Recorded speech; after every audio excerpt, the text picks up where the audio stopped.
So I am now recording.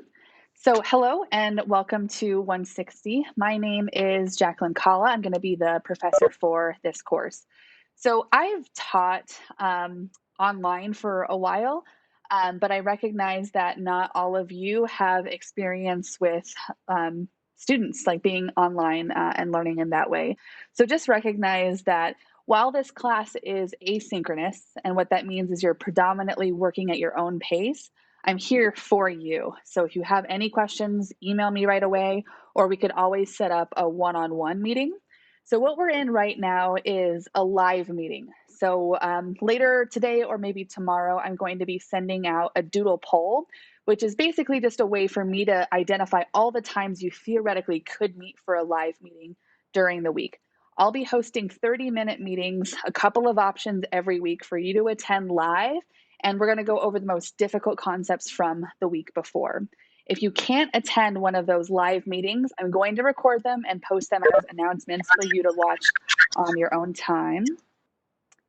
And so those are not mandatory. You don't have to attend those live meetings, but it's a great way for you to review or ask questions in person.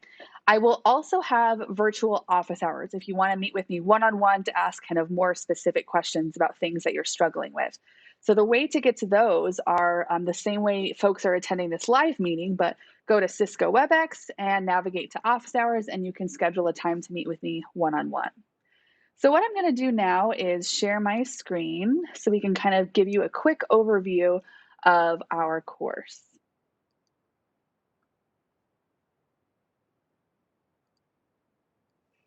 So what we're looking at here is the schedule.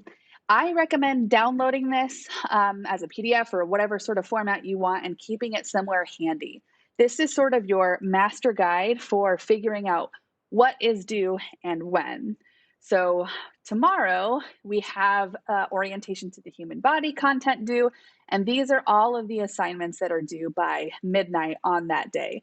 And so August 30th, you can see that these assignments are due on that day.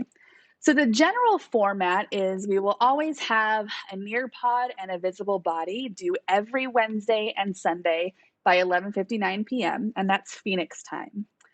Nearpods, I think most of you have gone into a Nearpod, but it's basically this program by which I deliver lectures.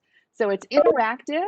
You get to use sort of PowerPoint slides and navigate through lectures that way.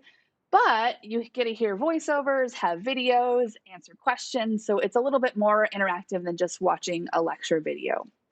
Visible body is where all of your homework assignments are. So think of this like your textbook, but also sort of a check-in to make sure you're understanding what we're learning in Nearpod and learning it in a different way. So I present a lot of the same content that you'll see in Nearpod, but in Visible Body, you get to see it again and get more practice and kind of see how you're doing on that progress. This is also where you will take lab practicals. So lab practicals are all about memorization, all about the anatomy. Where is the femur? What is the tricep muscle? That sort of thing. It's all memorizing. Whereas exams, those are the lecture exams that are all about the physiology. So they're what we learn in Nearpod, all about understanding how things work. The labs here in orange are sort of at-home labs where you're working with virtual simulations or answering some questions. You don't have to go buy anything from the grocery store or buy some sort of kit. You'll be able to access it on the internet. And then the last sort of assignment category that we have are case studies. So the first case study can be a little bit intimidating, but just recognize I am not in any way expecting you to be doctors or even come to the right answer right away. Case studies are essentially where you get to see a patient who has some sort of weird phenomenon happening. The first one has to do with the skin, since we're learning about skin in this first unit. Feel free to use the internet, use whatever resource you want. As long as you come to a reasonable conclusion, that's all I'm looking for. It's okay if you're wrong. It's more about the journey than getting to the right answer for those case study exercises. So then I want to show you a little bit of Canvas. One of the first things I want you to do is actually change your notification settings. So under your Canvas account, go to notifications, and make sure you change your settings so that you have announcements and submission comments emailed to you right away. Announcements are how I communicate really time sensitive things like, hey, remember you have this due tomorrow, or something like that. Submission comments is the primary mechanism by which I provide feedback to you throughout the course. So it's important that you see those so you understand what you need to do in order to improve on the next assignment. So make sure you have both of those sent to your email right away. And then this is what our Canvas course looks like. I highly recommend navigating through modules because I have the sequence in a way that makes sense for you to complete. So you'll want to start here and then just progress through each of the activities.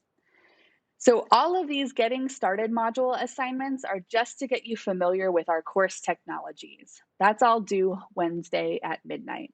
So Nearpod and Visible Body. So let's open up Visible Body really quickly. This is kind of like our third-party technology program. Here you can see all of the assignments that are due in that particular unit. So you'll want to make sure that you're navigating through Canvas to figure out what is due. So on Wednesday, you have this Getting Started in Visible Body. So you'll just find that folder in Visible Body to complete that activity. And if you have any issues getting in Visible Body, please let me know.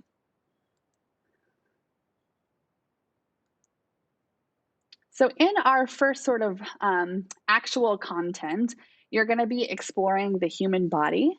And there's a lot of terms in this chapter. Just recognize it's okay. We're going to start practicing with these terms throughout the semester. So recognize it's okay to be a little bit overwhelmed.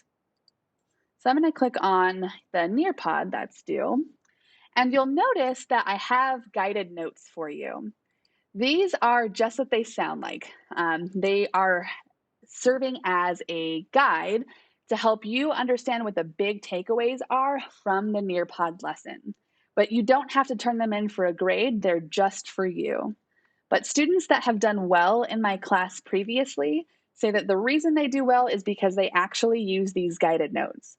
When I'm writing the exam, I have these guided notes in front of me.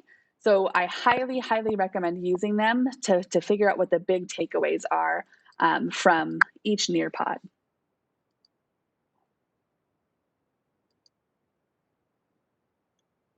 And then again, you would open up Visible Body, the folder that you need to complete, the human body in orientation. So you would open that folder and complete all of the activities.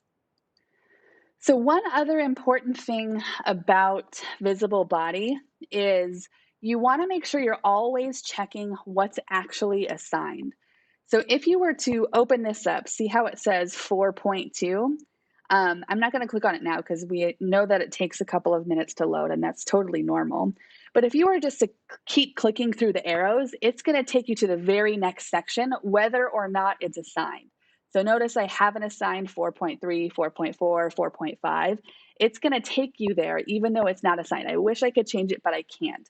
So just always make sure you're referencing what's in that assignment category so you know the content that you actually have to know and you're not doing too much work. Oops.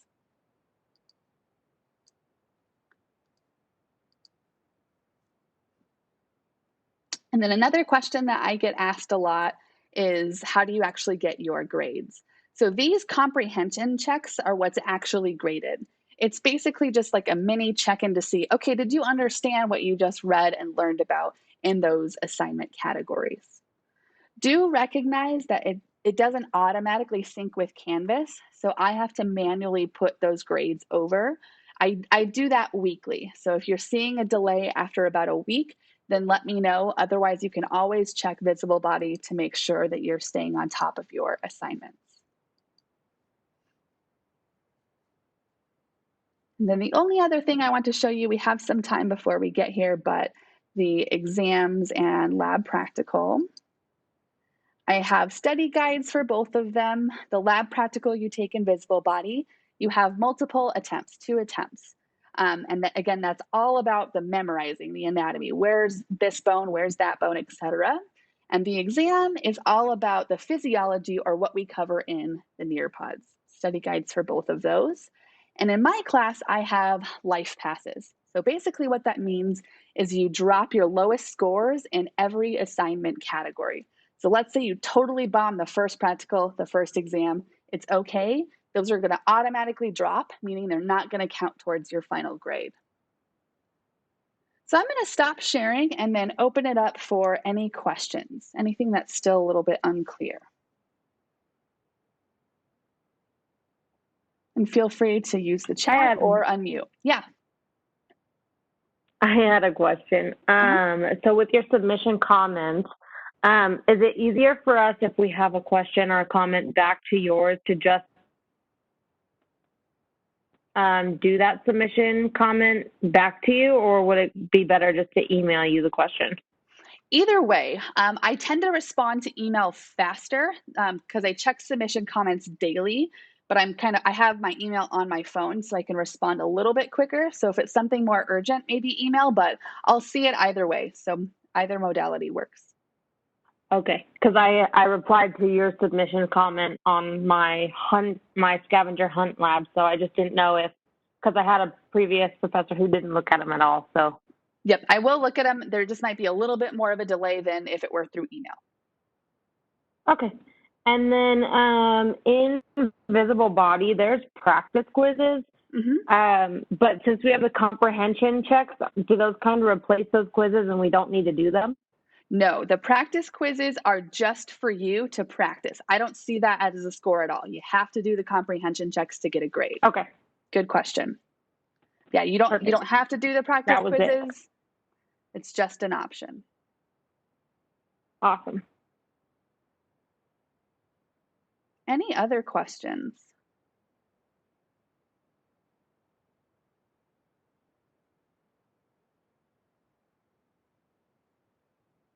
Okay, I'm going to stop the recording, but I will stay